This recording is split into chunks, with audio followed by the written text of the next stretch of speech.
ಹೀಗೆ ಹೆಣವಾಗಿ ಮಲಗಿರುವ ಯುವಕನ ಹೆಸರು ಮಲ್ಲಿಕಾರ್ಜುನ ಅಂತ. ಚಿತ್ರದುರ್ಗ ಜಿಲ್ಲೆಯ ಹೊಳಲ್ಕೆರೆ ತಾಲೂಕಿನ ದುಮ್ಮಿ ಗ್ರಾಮದ ನಿವಾಸಿ. ಕಳೆದ 2 ವರ್ಷಗಳಿಂದ 23 ವರ್ಷದ ಈ ಯುವಕ ಮಲ್ಲಿಕಾರ್ಜುನ ಬೆಂಗಳೂರಿನ ಖಾಸಗಿ ಕಂಪನಿಯಲ್ಲಿ ಕೆಲಸ ಮಾಡ್ತಾ ಇದ್ದ. ಕಳೆದ 23ರಂದು ರಾತ್ರಿ ಸ್ನೇಹಿತರ ಜೊತೆ ಬೆಂಗಳೂರಿನಿಂದ ಕಾರ್ನಲ್ಲಿ ಊರಿನತ್ತ ಹೊರಟಿದ್ದ.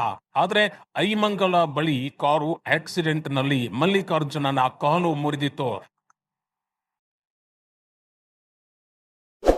ಗಂಭೀರವಾಗಿದ್ದ ಮಲ್ಲಿಕಾರ್ಜುನನನ್ನ ಚಿತ್ರದುರ್ಗದ ಬಸವೇಶ್ವರ ಆಸ್ಪತ್ರೆಗೆ ದಾಖಲಿಸಲಾಗಿತ್ತು.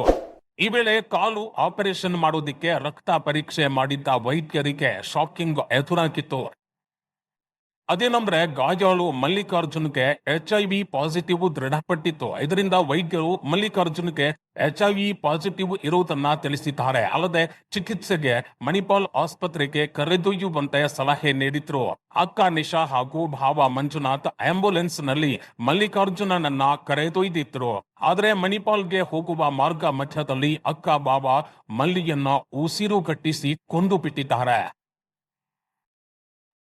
ಇನ್ನು ತಮ್ಮನ್ನ ಕೊಲೆ ಮಾಡಿದ್ದ ಅಕ್ಕ ನಿಶಾ ಹಾಗೂ ಮಾವ ಮಂಜುನಾಥ್ ಅದೇ ಆಂಬ್ಯುಲೆನ್ಸ್ ನಲ್ಲಿ ಮಲ್ಲಿಕಾರ್ಜುನ್ ಮೃತಪಟ್ಟಿದ್ದಾನೆ ಅಂತ ನಾಟಕವಾಡಿದ್ರು. ಆದ್ರೆ ಅಕ್ಕ ಮಾವನ ಮೇಲೆ ಅನುಮಾನ ವ್ಯಕ್ತಪಡಿಸಿದ್ದ ದುಮ್ಮಿ ಗ್ರಾಮಸ್ಥರು ಕೂಡಲೇ ಪೊಲೀಸರಿಗೆ ಮಾಹಿತಿ ನೀಡಿದ್ರು. ಇನ್ನು ಸ್ಥಳಕ್ಕೆ ಆಗಮಿಸಿದ ಹೊಳಲ್ಕೆರೆ ಪೊಲೀಸರು ಮಲ್ಲಿಕಾರ್ಜುನ್ ತಂದೆ ನಾಗರಾಜ್ ಬಳಿ ದೂರು ಸ್ವೀಕರಿಸಿದ್ದಾರೆ. ಬಳಿಕ ಮಲ್ಲಿಕಾರ್ಜುನ್ ಅಕ್ಕ ನಿಶಾಳನ್ನ ವಶಕ್ಕೆ ಪಡೆದಿದ್ದ ಪೊಲೀಸರು ವಿಚಾರಣೆ ಆರಂಭಿಸಿದ್ರು.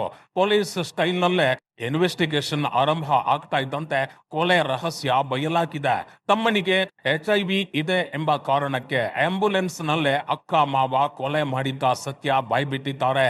ಅಕ್ಕ ಕೊಲೆ ಪ್ಲಾನಿಂಗ್ ಕೇಳಿದ್ದ ಪೊಲೀಸರಿಗೆ ಶಾಕ್ ಆಗಿದೆ. ಒಟ್ಟಾರೆ ತಮ್ಮನಿಗೆ ಏಡ್ಸ್ ಇದೆ ಎಂಬ ಸತ್ಯ ಹೊರ ಬರ್ತಾ ಇದ್ದಂತೆ ಮರ್ಯಾದೆಗೆ ಅಂಜಿದ ಅಕ್ಕ ಮಾವ ಮಲ್ಲಿಯನ್ನ ಮರ್ಯಾದಾ ಹತ್ಯೆಗೈದಿದ್ದಾರೆ. ಇತ್ತ ಪ್ರಕರಣ ಗಂಭೀರವಾಗಿ ಪರಿಗಣಿಸಿದ ಪೊಲೀಸರು ಅಕ್ಕ ನಿಶಾಳನ್ನ ಅರೆಸ್ಟ್ ಮಾಡಿದ್ದಾರೆ.